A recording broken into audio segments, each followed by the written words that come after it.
Il benessere degli animali è un tema che ci è particolarmente a cuore, tant'è che abbiamo presentato in Regione una mozione per far sì che venga disincentivato l'uso degli allevamenti in gabbia. L'industrializzazione galoppante degli allevamenti intensivi ha fatto sì che gli ambienti in cui vengono allevati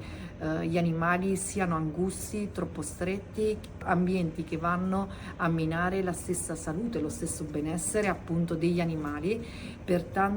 ritenevamo importante intervenire con questa mozione perché si deve appunto disincentivare l'uso del ricorso alle gabbie, e per farlo la Regione può compiere anche delle azioni positive, come ad esempio evitare di ricorrere al cibo nelle proprie mense proveniente da allevamenti che utilizzano delle gabbie, e questo può fungere da deterrente. Abbiamo tutti una responsabilità importante e la promozione del benessere può essere portata a 360 gradi dalle istituzioni in primis.